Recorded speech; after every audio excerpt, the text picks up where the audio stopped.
Hello बच्चों, good morning to all of you.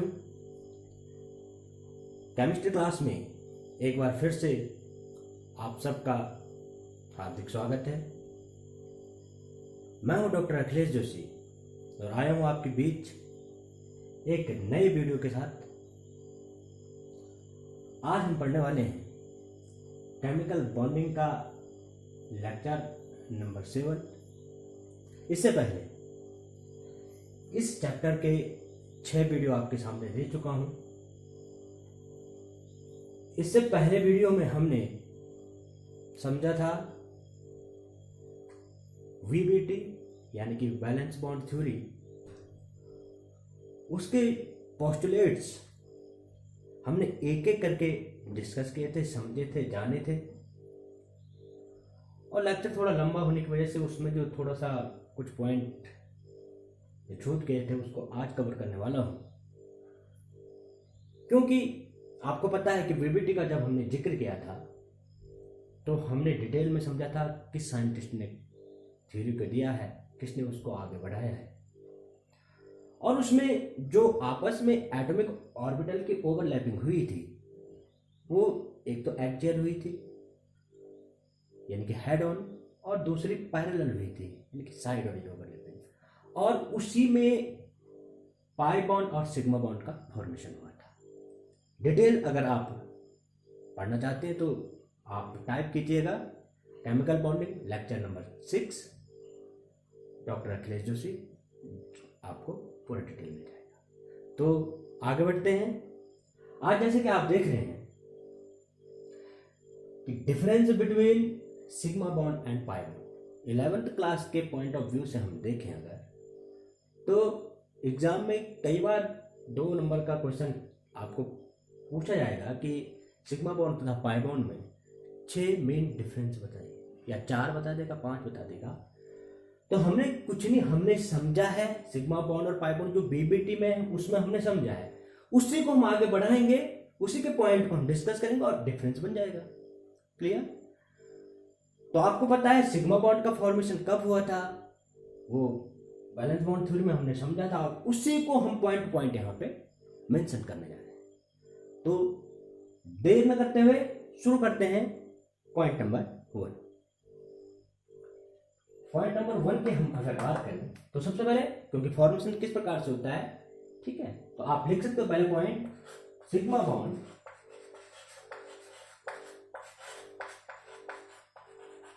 is formed by axial or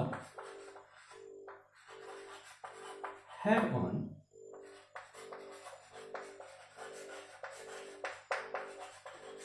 overlapping of atomic orbital। पहला point, sigma bond is formed by axial और head on overlapping of atomic orbital. मैंने पहले जिक्र किया है आपको कि जो सिग्मा बॉन्ड का फॉर्मेशन होता है वह हेड ऑन ओवरलैपिंग में होता है, ठीक है। क्योंकि सिग्मा बॉन्ड को मैंने जिक्र भी किया था कि या तो फिर SS या SP या PP, और PP में भी, क्योंकि SS और SP जो ऑर्बिटल है उनमें तो 100% सिग्मा बॉन्ड का फॉर्मेशन होगा, लेकिन अगर PP की आपस में ओवरलैपिंग की बात करें तो 2 तरह के ओवरलैपिंग होती है, या तो एक्सियल होती है इस तरह से, या तो साइड वाइज ओवरलैपिंग होती है। तो एक्सियल अगर PP ऑर्बिटल की ओवरलैपिंग होगी तो कौन से बॉन्ड का फॉर्मेशन होगा, सिग्मा बॉन्ड का फॉर्मेशन। इसी का point number 1, pi bond is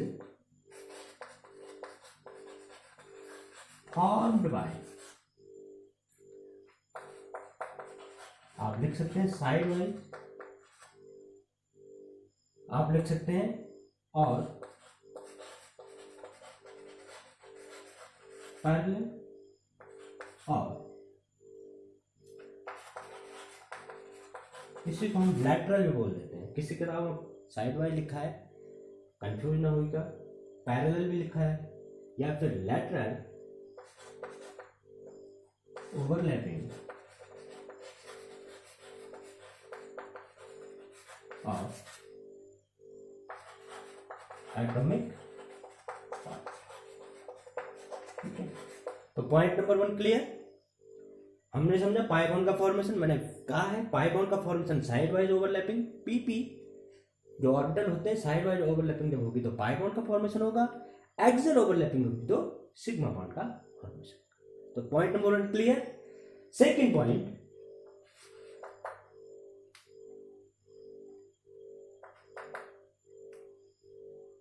sigma bond is, point बहुत इंपॉर्टेंट है, इंडिपेंडेंटली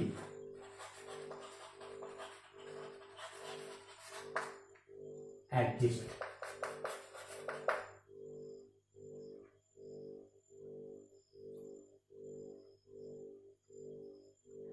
कहने का तात्पर्य क्या है, यह स्वतंत्र रूप से भी बन सकता है। कहने का तात्पर्य यह इस पे पाई बॉन्ड पे डिपेंड नहीं करेगा। कैसे? अगर हम हाइड्रोजन मॉलिक्यूल की बात करें तो ये स्वतंत्र, मतलब इसमें पाई बॉन्ड के फॉर्मेशन को इसकी जरूरत नहीं पड़ेगी। अगर हाइड्रोजन का मॉलिक्यूल, दो हाइड्रोजन एटम जब आपस में एक कोवेलेंट बॉन्ड बन रहा है तो ये एक बॉन्ड बना है, सिंगल बॉन्ड है। ठीक है, और आपको पता है हाइड्रोजन का जो 1s, ठीक है, राउंड शेप, इनके बीच में आपस में क्या होगा, ओवरलैपिंग होगी तो क्या बनेगा, सिग्मा बॉन्ड बनेगा। ठीक है, तो ये स्वतंत्र होता है। कहने का तात्पर्य इसके लिए ये अपने आप बनेगा। या फिर आप HF की बात करें, ठीक है, तो HF में H तो 1s, और जबकि ये F जो है वह 2p का ऑर्बिटल है, 2p, यानी कि P और S में अगर ओवरलैपिंग हो रही है तो क्या बन रहा है, सिग्मा बॉन्ड बन रहा है। कहने का तात्पर्य सिग्मा बॉन्ड के लिए पाई बॉन्ड की जरूरत नहीं है, इंडिपेंडेंट है, स्वतंत्र है, अपने आप बन रहा है। ठीक है, जबकि अगर हम इसी के पॉइंट को यहां देखें, ठीक है, तो हम कह सकते हैं कि pi bond is form after sigma. दोनों में अंतर है, ठीक है ना। यानी कि जब पाई बॉन्ड का फॉर्मेशन होगा तो सिग्मा बॉन्ड का उससे पहले फॉर्मेशन हो चुका होगा। ठीक है, कभी भी ऐसा नहीं होगा कि पाई बॉन्ड पहले बन गया उसमें सिग्मा बॉन्ड है ही नहीं, नेवर। क्लियर? इसको आप बेहतर समझ सकते हैं, मैंने पहले भी जिक्र किया, अगर O2 मॉलिक्यूल की बात करते हैं तो आपस में जो O के दो एटम हैं आपस में जुड़ेंगे, डबल कोवेलेंट बॉन्ड। ठीक है, जो ये डबल बॉन्ड है उसको आप किस ढंग से, क्योंकि ऑक्सीजन का पहले वीडियो में आप देख सकते हैं, जो ऑक्सीजन का एटॉमिक नंबर होता है वो होता है 8 और कॉन्फ़िगरेशन होगा 2,6। ठीक है ना, यहां पर भी 2,6। ठीक, तो ये जो लास्ट वाला है ये इसका जो कॉन्फ़िगरेशन होगा कुछ इस तरह से होगा, 2p4। ठीक है ना, 2p4। और जब फॉर्मेशन होता है तो केवल pp के बीच में होगा, यहां भी ऐसे, यहां पे भी ऐसे।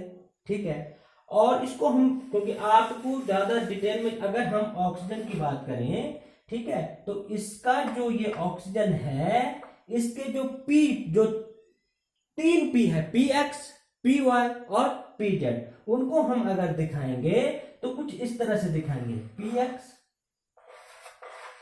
इस ढंग से ना, ठीक है, इस ढंग से दिखाएंगे ये। तो कहने का तात्पर्य अगर पाई बॉन्ड का फॉर्मेशन होगा उससे पहले यहां पर एक्सियल ओवरलैपिंग हो चुकी होगी।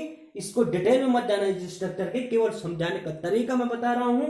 तो यहां पर इसके जो ये अगर पाई बॉन्ड का फॉर्मेशन होगा साइड वाइज जब ओवरलैपिंग होगी उससे पहले कौन सी ओवरलैपिंग हो चुकी होगी, एक्सियल ओवरलैपिंग हो चुकी होगी और सिग्मा बॉन्ड फॉर्मेशन हो चुका।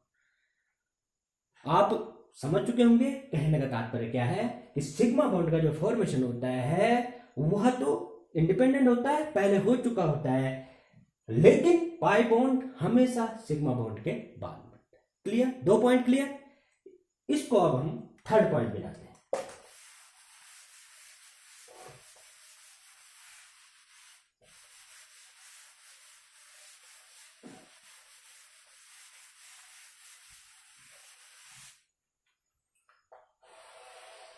Point number 3, sigma bond is, क्योंकि हम दोनों का कंपैरिजन कर रहे हैं, स्ट्रॉन्गर देन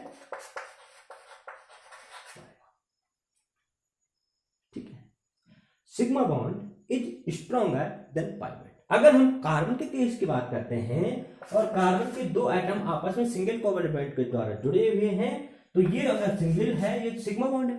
ठीक है, अभी मैं आगे इसी लेक्चर में बताऊंगा सिग्मा, डबल, ट्रिपल में कितने सिंगल, डबल और ट्रिपल में किस तरह से सिग्मा और पाई बॉन्ड को हम काउंट करते हैं, और उसके लिए मैं आपको आज एक ट्रिक भी देने वाला हूं।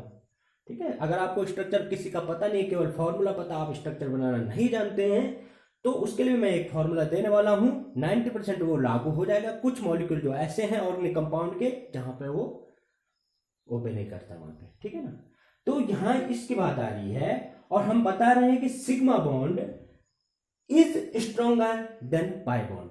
अगर ये बॉन्ड है, ये स्ट्रॉन्ग का हम कैसे, इसको तोड़ने से पता चलेगा भाई कितनी, कौन सी लट्टी कितनी मजबूत होती है, उसको तोड़ो, पता चल जाएगा कौन सी स्ट्रॉन्ग है। अगर इस बॉन्ड को हम केवल नेचर देख रहे हैं कि स्ट्रॉन्ग है कि नहीं, तो इसको हम ब्रेक करेंगे। ठीक है, और ब्रेक करने के लिए हमें क्या करना पड़ता है, एनर्जी की जरूरत होती है। Energy required to break a covalent bond, है ना। और इसको ब्रेक करने के लिए लगभग 80 किलो कैलोरी पर मोल की बात ध्यान रखना, 80 किलो कैलोरी पर मोल ऊर्जा होती है क्या, सिग्मा बॉन्ड को तोड़ने के लिए। ठीक है, अगर हम पाई बॉन्ड के बारे में बात करेंगे तो हम लिख सकते हैं pi bond is weaker then sigma bond. ठीक है, अगर हम पाई बॉन्ड के केस में आते हैं, क्योंकि पाई बॉन्ड डबल बॉन्ड के साथ होगा। ठीक है, और अगर उस पाई बॉन्ड की बात करें, क्योंकि यहां पर एक सिग्मा और एक पाई बॉन्ड है, मैंने पहले भी जिक्र किया है, अगर आप पहले लेक्चर में आओगे मेरे, उसमें मैंने बताया, फिर भी आज बताने वाला हूं। अगर यहां पर हम इसकी बात करें कि ये बॉन्ड और ये बॉन्ड, क्योंकि यहां पे एक पाई बॉन्ड है ना, ये स्ट्रॉन्गर है कि वीक है, तो कंपेरिजन या कंपेयर टू सिग्मा बॉन्ड ये क्या होना चाहिए, ये वीक बॉन्ड होता है। क्योंकि एक्सपेरिमेंटली देखा गया है कि इसको बॉन्ड को ब्रेक करने के लिए हमें 65 किलो कैलोरी पर मोल एनर्जी देनी पड़ती है। ठीक है, तो point number 3 is clear, correct. Point number 4 पे आते हैं, और वो इसी पॉइंट पे वो कंसर्न करता है कि अगर जो बॉन्ड ज्यादा मजबूत होगा तो उतना स्टेबल होगा। भाई जो जिसकी ज्यादा मजबूत होगी उतना स्टेबल होगा, जो जितना कमजोर वो टूटता रहेगा, इधर उधर बिखरता रहेगा, है ना। तो इसके लिए एक आप पॉइंट और लिख सकते हैं कि sigma bond is more stable than pi bond. Clear. और इसी में पॉइंट नंबर 4 लिख लीजिए, इसका point number 4, pi bond is less stable then sigma bond. ठीक है, तो ये आपके कितने पॉइंट हो गए, 4 पॉइंट हो गए। क्लियर। इसके बाद हम एक पॉइंट नंबर 5 में आता है, इसमें हाइब्रिडाइजेशन, क्योंकि हाइब्रिडाइजेशन एक बहुत इंपॉर्टेंट टर्म आने वाला है आगे, और उसको हम बहुत डिटेल में समझेंगे। उसी के आधार पर हम वैलेंस शेल जो electron repulsion pair repulsion theory है उसको भी समझेंगे, शेप साइज ऑफ मॉलिक्यूल हम समझेंगे। लेकिन यहां पर आप समझिए पहले, हाइब्रिडाइजेशन इज डिपेंड, या ओनली लिखिए, only depend upon sigma bond. इसको मैं आपको बताने की कोशिश कर रहा हूं। पॉइंट नंबर 5 ये भी काफी इंपॉर्टेंट है, और इसी से हम 6 पॉइंट भी बनाने वाले हैं। Hybridization is only depend upon sigma bond.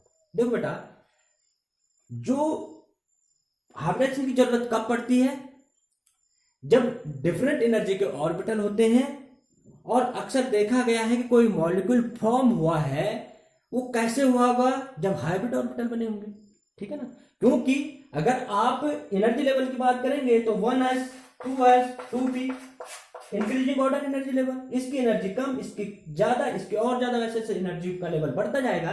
लेकिन जब ये हाइब्रिड ऑर्बिटल बनाते हैं तो लगभग जो आपस में जो जो नेबर ऑर्बिटल होंगे वो क्या करेंगे, उनकी एनर्जी डिफरेंट होगी, लेकिन वो आपस में हाइब्रिडाइज या हाइब्रिड होकर करके एक दूसरे से मिल करके हाइब्रिड ऑर्बिटल का फॉर्मेशन करते हैं और वो प्रक्रिया हाइब्रिडाइजेशन कहलाती है।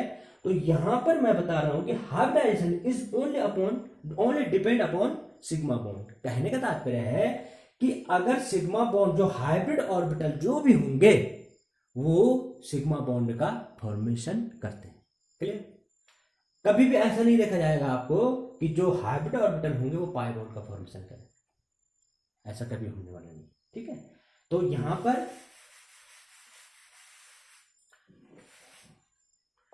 पॉइंट नंबर 5 हम जिक्र कर सकते हैं, hybridization is not depend upon pi.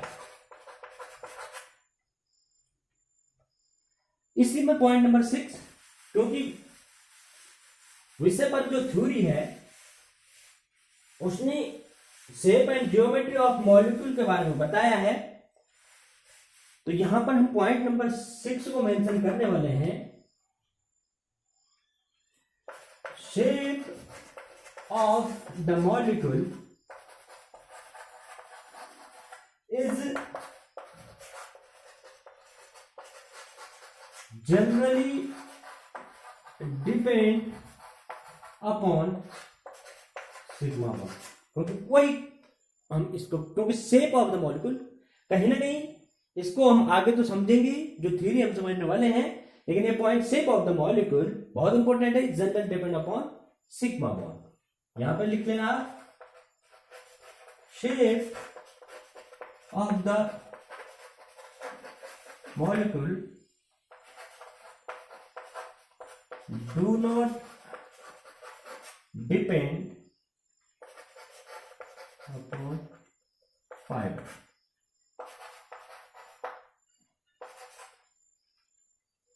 Clear? तो इस तरह से हमने 6 पॉइंट का जिक्र कर दिया है, इसके अतिरिक्त भी और पॉइंट हम करने वाले हैं।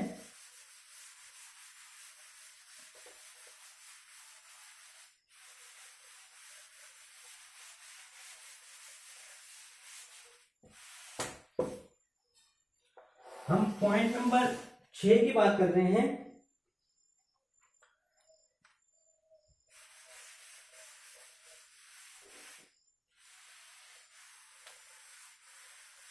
Point number 7, in sigma bond electron are लोकेलाइज्ड।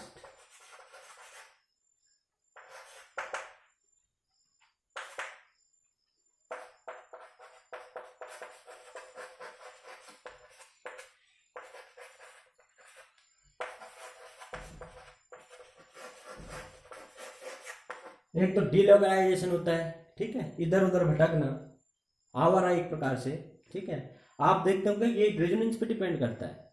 अगर हम सिंपल से अगर इसकी बात करें, बेंजीन है, ठीक है ना, इसके अगर हम रेजोनेंस स्ट्रक्चर दूसरी बनाए तो ये पाई जो इलेक्ट्रॉन है इसमें शिफ्ट हो सकता है यहाँ, यानी कि ये यहाँ और ये यहाँ।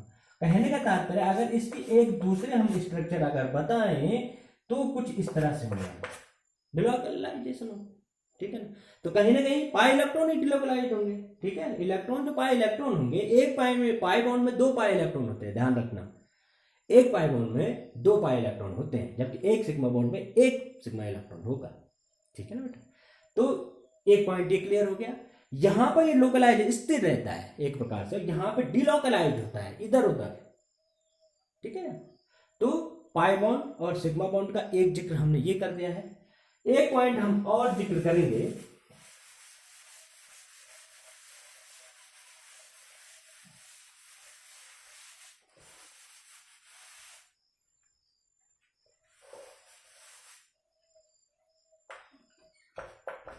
in sigma bond,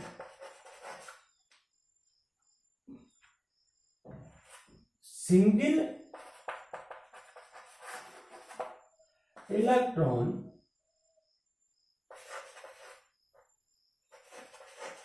cloud is symmetrically present in internuclear axis.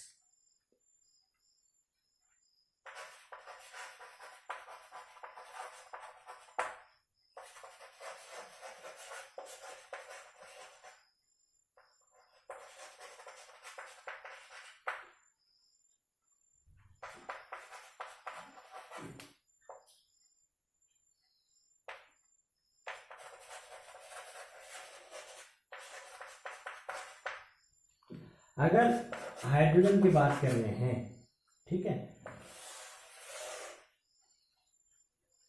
तो जो कहने का तात्पर्य जो इलेक्ट्रॉन क्लोड है वो सिमेट्रिकली, मतलब इसके इर्द गिर्द, ठीक है, इसके इर्द गिर्द इलेक्ट्रॉन क्लोड रहेगा। समझने की कोशिश कीजिएगा, अगर पाई बॉन्ड की बात कर रहे हैं तो electron two electron क्लोड,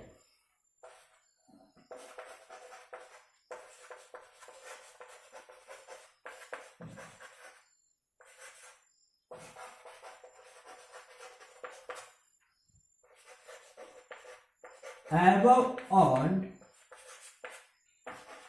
below of the plane of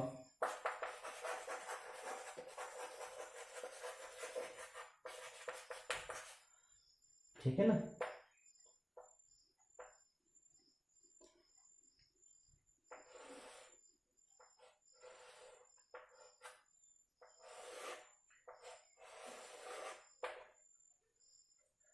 pi bond है, ठीक है ना बेटा।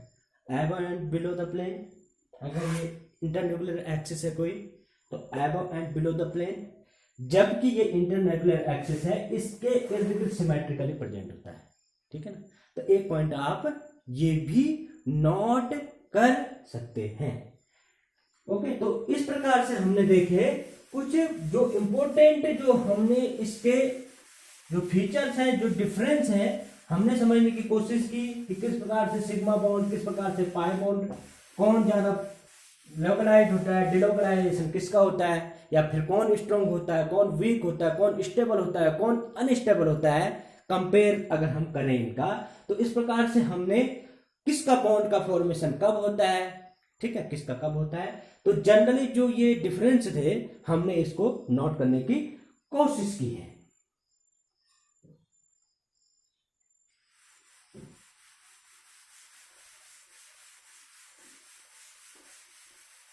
तो अब हम बात करने वाले हैं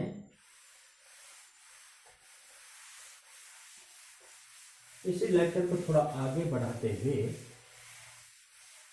थोड़ा सा हम बात करेंगे एक दो एग्जाम्पल की कि किस बॉन्ड में या सिंगल बॉन्ड, डबल बॉन्ड और ट्रिपल बॉन्ड में किस प्रकार से हम सिग्मा बॉन्ड और पाई बॉन्ड को काउंट करेंगे, ठीक है ना।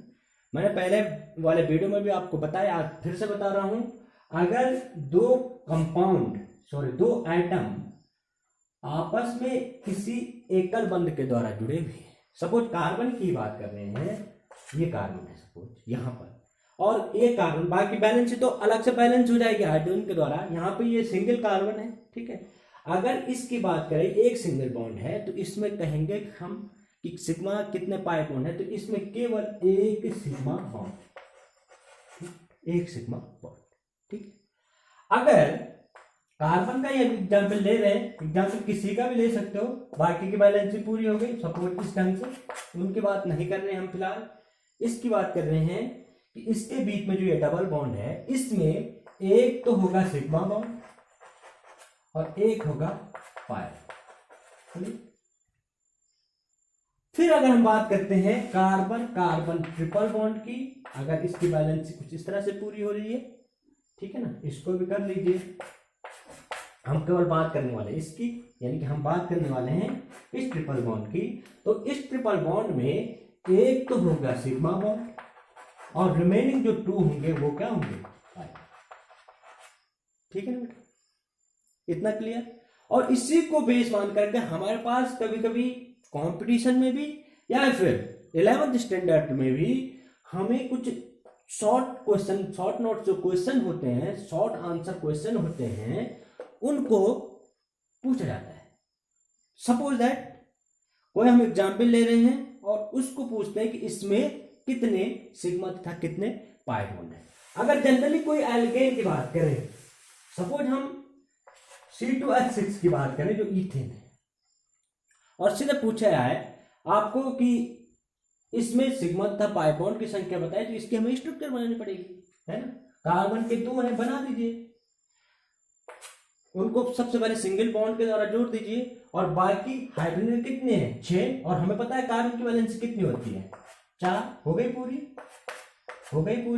हाइड्रोजन कितने हैं 6,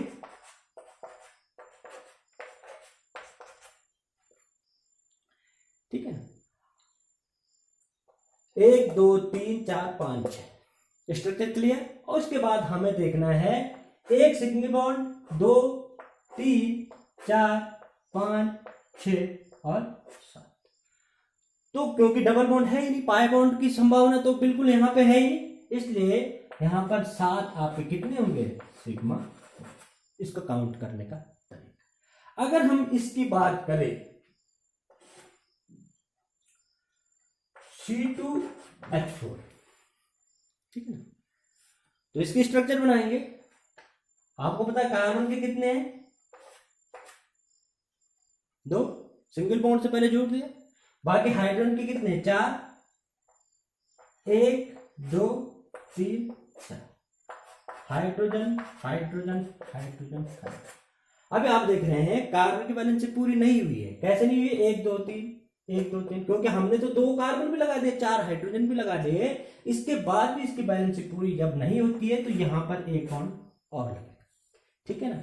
जब एक बॉन्ड और लगेगा तो हमने पहले ही अभी मैंने जिक्र किया है कि डबल बॉन्ड में एक तो सिग्मा बॉन्ड होता है और एक क्या होता है पाई बॉन्ड। यहां पर आप देख रहे हैं 1 2 3 4, 4 तो सिंगल यानी कि 4 सिग्मा, और एक यहाँ 5, तो इसमें हो गया आपके 5, तो हो गया आपके सिग्मा बॉन्ड, एक हो गया आपका पाई। क्लियर। इस तरह से हमें पहचानना आना चाहिए। उम्मीद करता हूं आपकी समझ में आ रहा होगा। एक एग्जाम्पल कोई दूसरा दे रहे हैं और उसको हम एक फॉर्मूला भी यहाँ पे ट्रिक आपको देने वाले हैं जिसको स्ट्रक्चर नहीं आता है। अगर हम इसकी बैलेंस अगर साइनाइड के द्वारा करते हैं, यानी C2CN का होल 4, कुछ इस तरह से,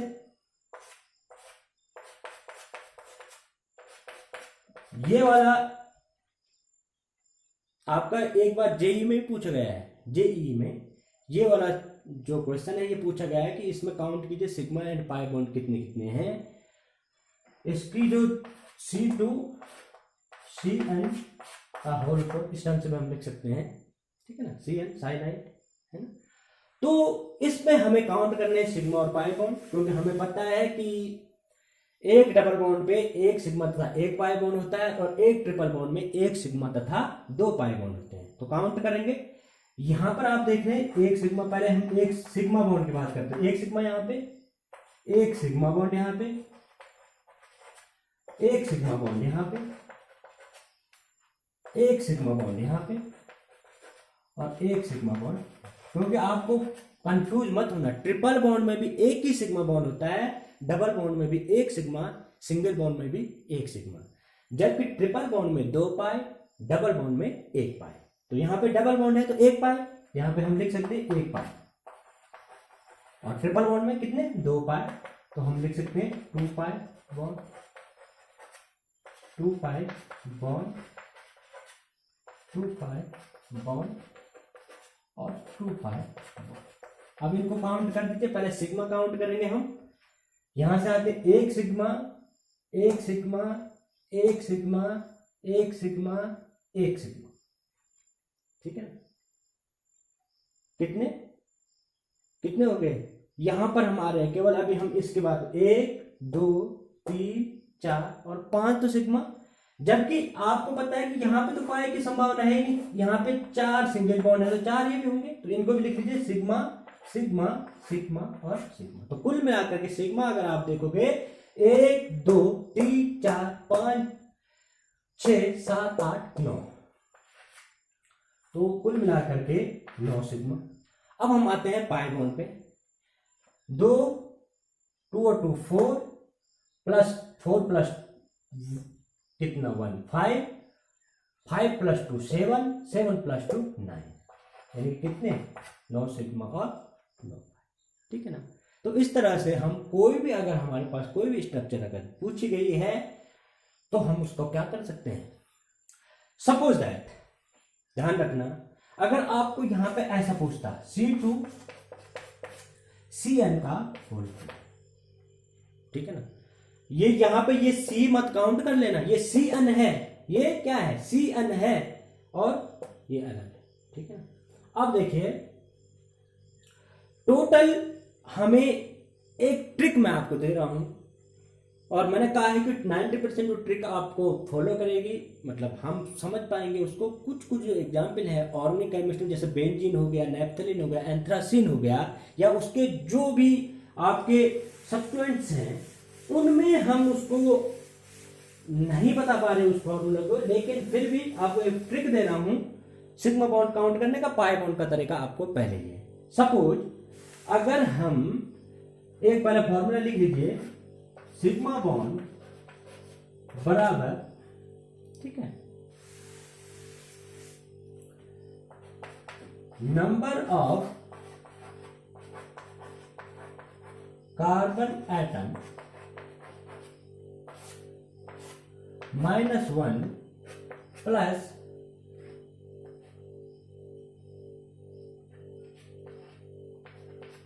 टोटल नंबर ऑफ, यहीं पे लिख रहा हूं, अदर एटम। एक ही फॉर्मूला मैं यहां पे आपको देने वाला हूं, और इसको हम देखेंगे क्या क्लियर होता है कि नहीं। सपोज दैट हमारे पास सीधे एक फॉर्मूला आ गया CH3COOH, क्लियर, और हमें इसकी स्ट्रक्चर नहीं आ रही है। होता है कि समझो ये तो छोटी चीज है, क्योंकि मैं स्टार्ट तो इससे करने वाला, क्योंकि स्ट्रक्चर तो कुछ भी हो सकती है, तो उसके लिए हम ये फॉर्मूला यूज करने वाले हैं। इसको हम दोनों तरफ से समझेंगे, पहले विदाउट स्ट्रक्चर, क्योंकि अभी हमें ये पता होना चाहिए कि हमें इसका स्ट्रक्चर नहीं आ रहा है, और उसके आधार पर हम इसको समझने वाले हैं। तो नंबर ऑफ कार्बन एटम इसमें कितने टोटल, कितने 1 और 2 है ना, 1 C और 1 C यानी कि 2 minus 1 plus total number of other atom. Other atom में कौन कौन से, 3 तो हाइड्रोजन के हो गए, और ये 4 हाइड्रोजन और 2 क्या ऑक्सीजन, तो कुल मिलाकर के 3 और 1 4 और 2 6, ठीक है ना। तो यहां पर आप देख रहे हैं 2 - 1 यानी 1 प्लस 6 = 7, ठीक है। अगर हम इसको स्ट्रक्चर यहां पर समझेंगे तो कुछ हम इस तरह से समझेंगे, CH3 यहां पे हमने HH लिख लिया, C, ठीक है ना, O, ये इसके स्ट्रक्चर है। और आपको इतना पता है कि डबल बॉन्ड में कितने होते हैं, सिंगल बॉन्ड में कितने होते हैं, क्योंकि हमें अभी अब हमारे स्ट्रक्चर बता दिया है। करेंगे sigma sigma sigma sigma sigma sigma sigma, 1 2 3 4 5 6 7, कितने हैं 7 और 1। तो इस तरह से भी हम विदाउट काउंट करके, बिना स्ट्रक्चर के भी हम बता सकते हैं, क्योंकि अभी हमने एक स्ट्रक्चर बनाई थी। क्या वो फॉर्मूला वहां पर भी ओपे करता है, क्योंकि हमें सिग्मा बॉन्ड का काउंट करना है। अगर मैंने एक स्ट्रक्चर बताई थी C2 CN का होल 4, ठीक है, उसको अगर हम यहां पर देखेंगे तो स्ट्रक्चर पूरी आने वाली है, ठीक है ना। तो वहां पर हम देखेंगे C, ठीक है ना। अब स्ट्रक्चर में तो आएंगे, ठीक है, C अगर ट्रिपल बॉन्ड से N से जुड़ रहा है, ठीक है, तो ये तो हमने ऐसा देखा। अगर हम देखेंगे 1 2 3 4 5 6, 4 और 2 6, -1 प्लस, ठीक है, 4 नाइट्रोजन, और तो कुछ है नहीं, ठीक है ना बेटा। 6 समझ में आया कैसे, 4 सी तो यहाँ पे है, भले ही इसको सी एन के रूप में हम लिख रहे हैं ऐसे, लेकिन काउंट करेंगे इस सी को, ध्यान रखना, ठीक है ना। तो 4 और 2 6, -1 प्लस अदर एटम, केवल अदर एटम नाइट्रोजन है, तो total 6 - 1 5 plus 4 equal to 9 sigma, ठीक है ना। तो इस तरह से हमने देखा हम सिग्मा बॉन्ड को इस फॉर्मूले से काउंट कर सकते हैं। जबकि अगर आप सपोज ये कोई मॉलिक्यूल बना रहे हैं, ये बेंजीन है, और इस पे ये फॉर्मूला लगाओगे, तो पहले ही बोल रहा हूं इस पे यह क्यों लागू नहीं होगा, ठीक है ना। क्योंकि बताना, क्योंकि अगले दिन आप कमेंट बॉक्स में लिख सकते हैं कि सर ये वाला इस पे कैसे ओबे नहीं कर रहा है, तो इसको पहले ही बता रहे हैं, ऐसा नहीं होने वाला, ठीक है ना।